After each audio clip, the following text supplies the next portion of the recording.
In this video, I'm going to go over my super ultralight summer backpacking kit in detail. Gear that I've spent the last 20 years through hiking and 10,000 plus miles perfecting.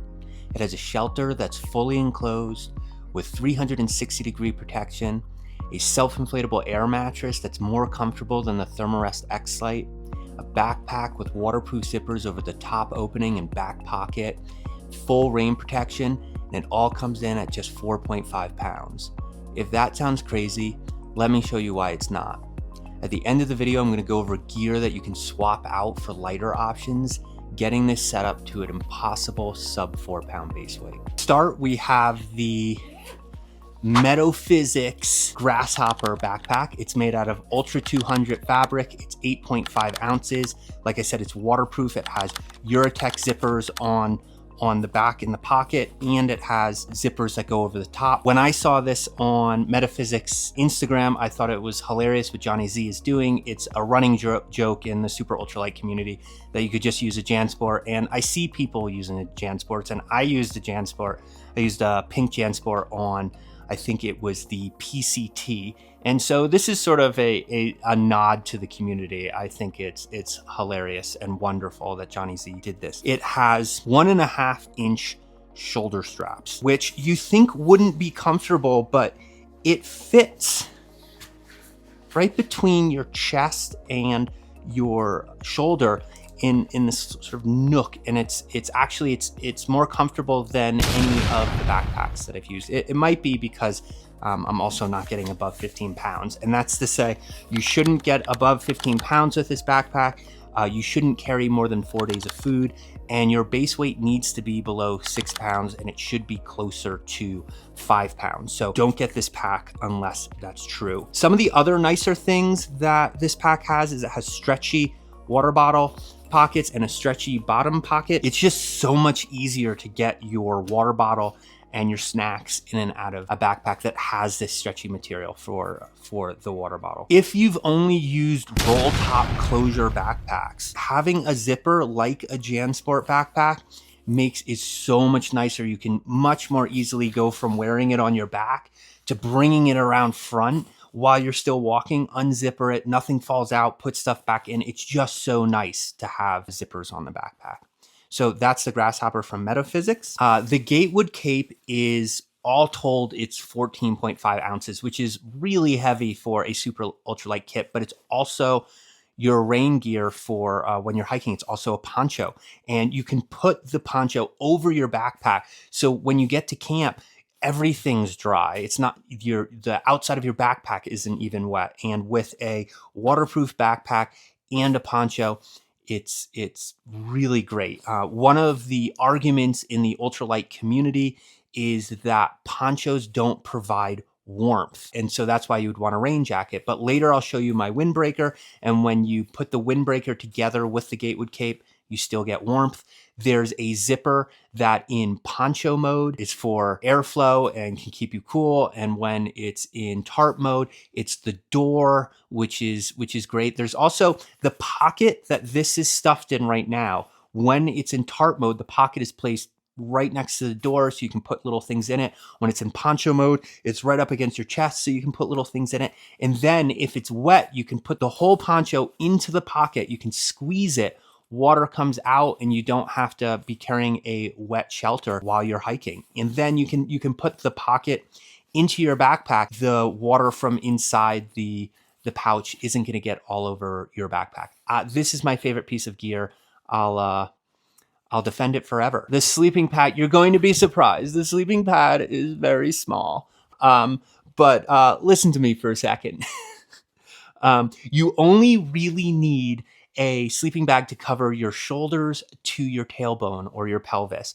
Otherwise, you're not putting enough weight on that part of your skeletal system for it to be uncomfortable. And when you have an I think it's the Xlite, the fully inflatable ones, they're this thick as opposed to this one, which gets to about this thick. With the fully inflatable pads, if any of your body gets off of the pad, you feel like you're falling off a cliff. Whereas with this one, you can go into a fetal position, sleep on your side, and your knees and your legs can be off the pad and it doesn't feel uncomfortable. It's actually much nicer to be able to splay out over, you know, the whole part of your tent floor. This is also made with a stronger material than a lot of the other ones, so it doesn't pop as easily. It also, because it's self-inflatable, not fully inflatable, it has foam inside. The reason they discontinued these and started going into these fully inflatable pads is because this is heavy for what it is, but because you're only using it for the parts that you need, you can get this older material that's more comfortable, that's more durable, that's cheaper. I get this one on, it's discontinued, but you can get it on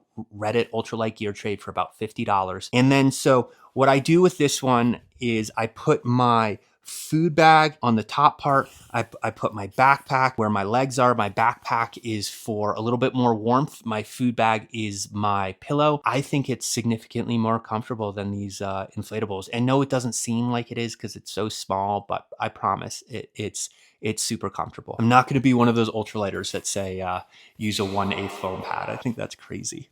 My Montbell Tachyon windbreaker. Let's talk a little bit about Montbell 7D. I'm obsessed with 7D. It's breathable. It's more than strong enough. You don't want to bushwhack in it. But the Montbell 7D, especially the one that they use with their Tachyon windbreaker, is more breathable. It doesn't stick when it's wet. The Enlightened Equipment 7D does stick when it's wet. And for some reason, I don't know what they're doing differently, but it's a better 7D fabric. You want to have a windbreaker because, like I said earlier, it provides more warmth under the Gatewood Cape.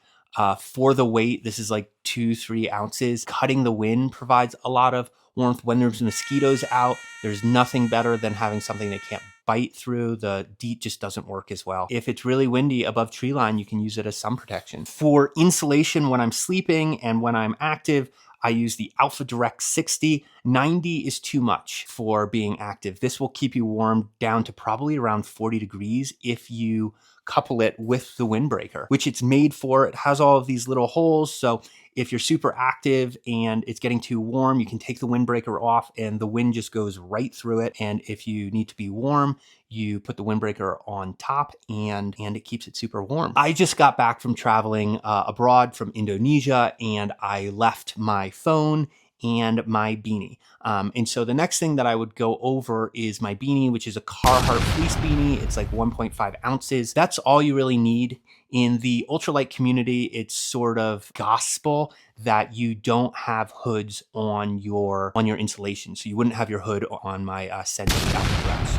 All of that would be something that's modular, where I have a beanie. And so the beanie is my head insulation. I always bring a pair of wind pants. These are the Montbell Tachyon wind pants, again, 7D. For the weight, cutting wind creates so much more warmth if you put these on. So like for whatever these are, 1.8 or 2 ounces, you get a lot of warmth out of wind pants. And when I couple it with my windbreaker, put a little DEET on my face and my hands, you get mosquito coverage. The Enlightened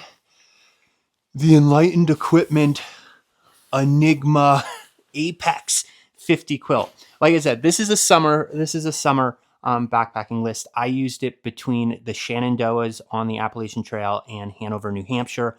If you're going to be using a 50-degree sleeping bag, you need to be sure that it's not going to get below 55, really shouldn't get below 60 degrees at night. So do not use, this is essentially just a sheet for a summer kit. 7D fabric on the inside and the out. For the Enigma, I think it's 10 ounces. The Apex, I think that Apex synthetic insulation is better than down. It lasts pretty much forever. You can just wash it normally. It doesn't get any cold spots because you don't need baffles. It's just one piece of insulation throughout the whole thing. For, I think it's $220. It's an incredible 10-ounce sleeping bag. And then let's go over what's on the outside. I use a carbon tent pole for my Gatewood Cape. That's all it is. You can get that from Six Moon Designs. For a ground cloth, I use a Polycro ground sheet. There's a lot of argument in the Thru-Hiking community about Polycro. People say that it's too fragile. I think if you're at least a little gentle with it, it should be able to last half a thru hike. So just take care of it a little bit. It always lasts for me about 3 months. A little tip is that when it's new, it's slippery and it's loud. So just give it a few days and it'll get all scratched up. It'll stop being loud and it'll stop being slippery. For a food bag, I use a bag that I got at a supermarket. You can buy DCF food bags. They're not better. I think that if you're going to be using it as your pillow too, this shape is better. And with the DCF food bags, they want to make them waterproof. There's no reason for them to be waterproof, which means you need a roll top, which messes up the shape and makes it so it's not as comfortable as a pillow. And also when these get dirty, you can just replace them.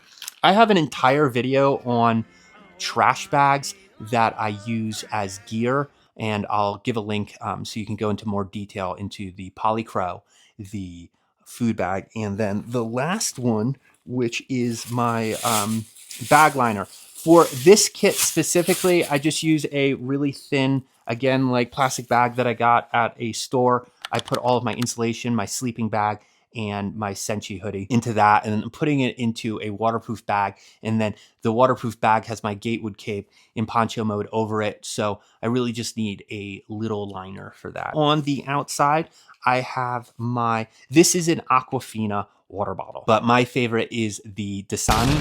I lost that one as well, but I like the Dasani because the bottom is flat. I think that disposable water bottles are the best, and I think that the Dasani is the best, even better than the Smart Water Bottle. I go into more detail on that in an entire video that I made on disposable water bottles. I will give a link to that. A peanut butter jar. On the Appalachian Trail, I ate almost entirely nuts. I also made a video on that. I'll give a link in the description.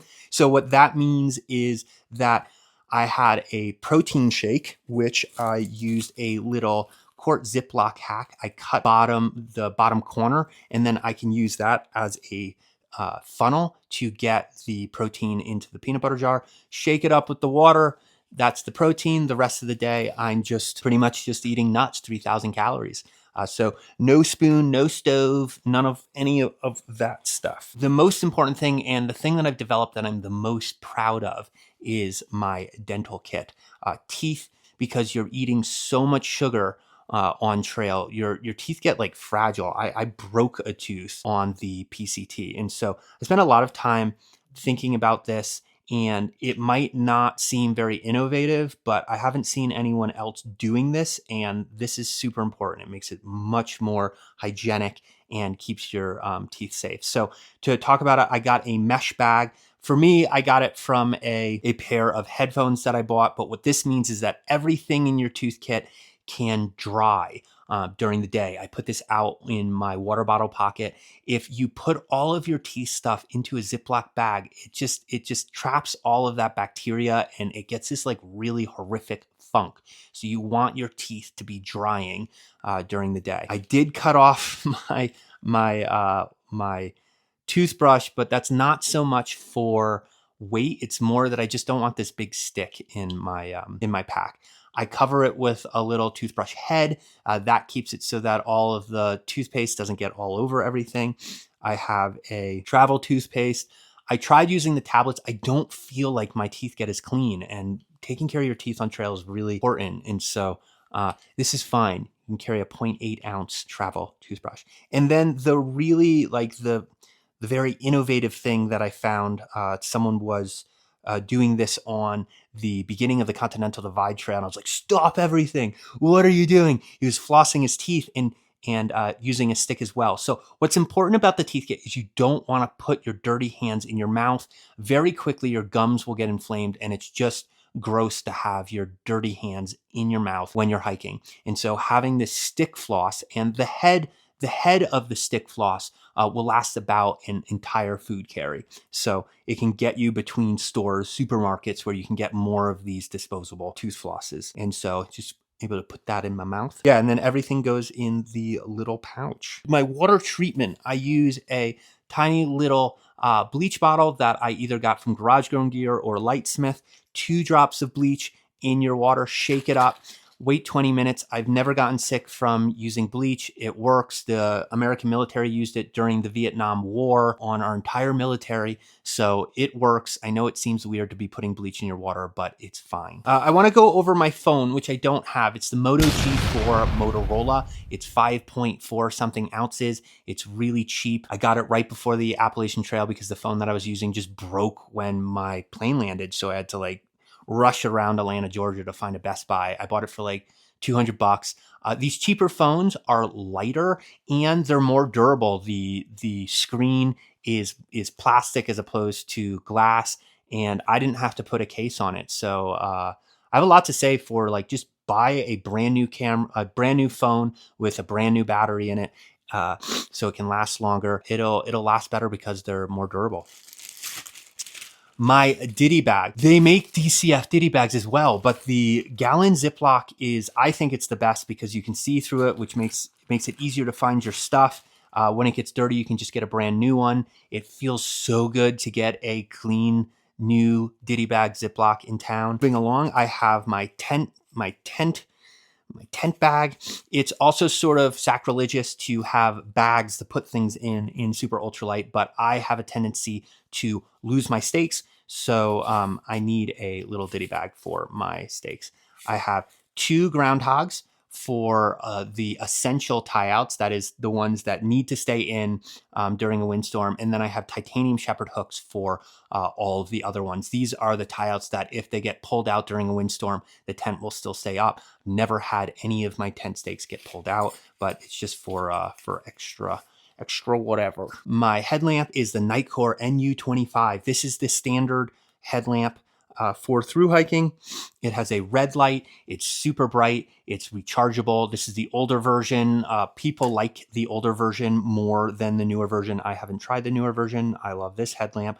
I put bungee cord on it. I think you can buy it new with bungee cord. I made a video, I think it's like 5 tips for good etiquette on the Appalachian Trail. I'll give a link to that as well. And one of the things in that video was that when you're around other people, you want to use red light. And so it's really good that this headlamp has red light because you don't want to blind people. It's just like super bad etiquette. More electronics. My power bank is the Atom power bank. It's 3000 milliamps. If you put your phone on battery saver in airplane mode, you don't use apps like Audible, which just suck all of the battery out of your phone, and you're not taking a bunch of video, then all you really need is about 3000 milliamps. This will charge my phone 65%. And I use this also for my headlamp and my headphones. The wall outlet is a cheap, I think it's called Alkin headlamp that I got at some gas station. I wanted to have 2 USB ports, but I also wanted it to be really light. And these cheap wall outlets are really light. And then the 2 cables that I have is a USB to micro for my headlamp and my power bank, and then a longer USB to C for my phone. When you're in town, you're going to want to use your phone while it's charging, so you want a longer cable. So these 3 objects are my blister kit. I have sunscreen, that's a stick. You want a stick as opposed to lotion because you don't want to be rubbing dirt into your face throughout the day. Around it, I have rock climbing finger tape, which is stickier and is the size that you want to wrap around your toes. I have Vaseline in a small container that I also got from Garage Grown Gear. I can re-up it each town. And then I have a tiny little safety pin. So when I get a blister, I pop the blister, I wrap it in rock climbing finger tape, and then I Vaseline the opposite toe. And that's worked great for me for 20 years, 10,000 miles. A lot of people talk about not popping the blister, but I think that it's not going to get infected. And these blisters can really grow on a through hike. So you want to pop them right away. What I call my first aid kit, it's a little bag of pills. I have ibuprofen, loratadine, and melatonin. I find that that's all I need. Earplugs are great because there's going to be wind. You wouldn't think of this, but you really do want earplugs. And then if you're through hiking, especially on the Appalachian trails, there's a lot of snorers and it can get loud. These are Max earplugs. I got these on the Pacific Crest Trail. Max earplugs are the best. I hope by this point in the video, you're getting a pretty good idea of the fact that going super ultralight is actually not that difficult and doesn't have to be that uncomfortable. You just don't take a lot of stuff, you know? The last pieces of gear that I want to go over is what I call invisible gear. This is gear that this is stuff that I find just around while I'm hiking, but that people actually carry a specific piece of gear for.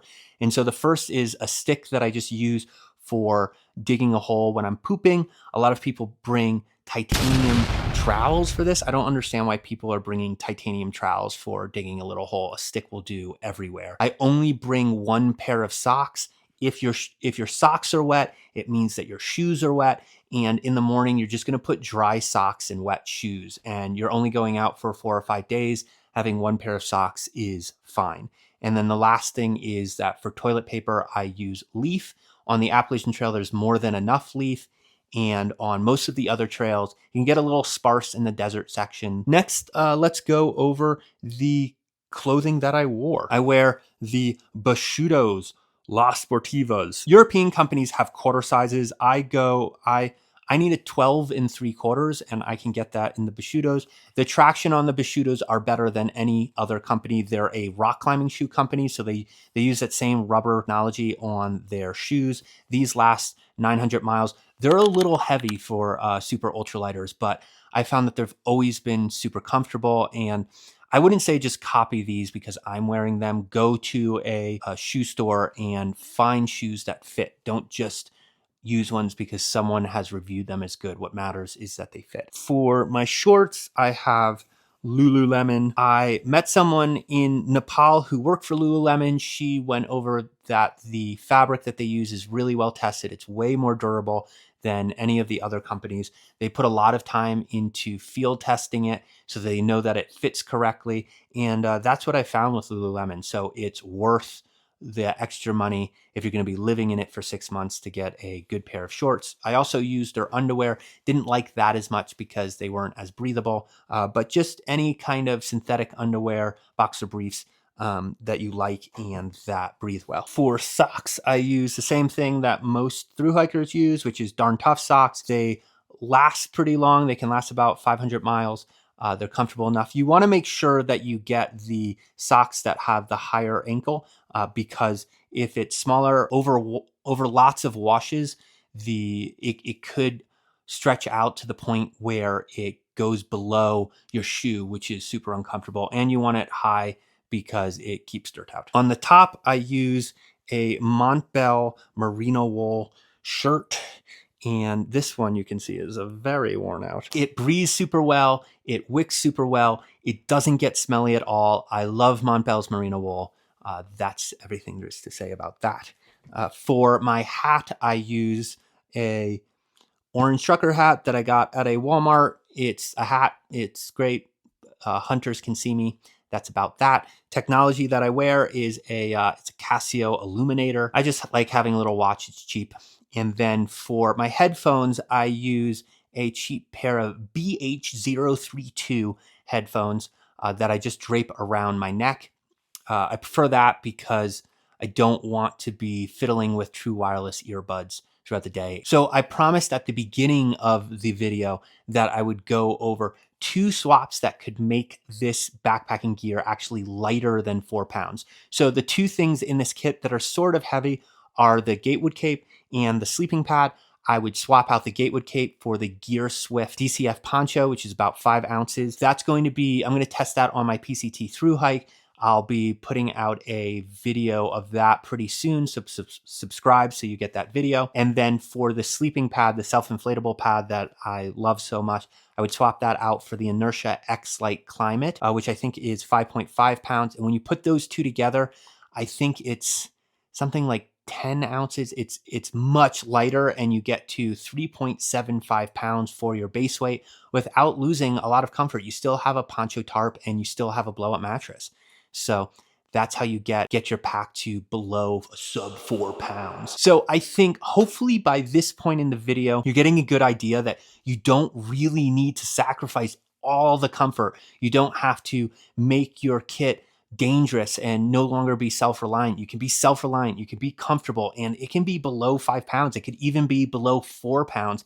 You just don't carry as much and you're really thoughtful with all the little pieces of gear that you pick. I have other videos that go into more detail on the backpack, all of the like reusable stuff that I use. Like I have a video on trash bags as gear, budget gear, and I have a video specifically on disposable water bottles and why you would want to pick a water bottle like the Dasani versus the Smart water bottle. I'll give links to all of that in the description. Thank you for watching this super ultralight gear list video. I know we're all crazy, us super ultralighters.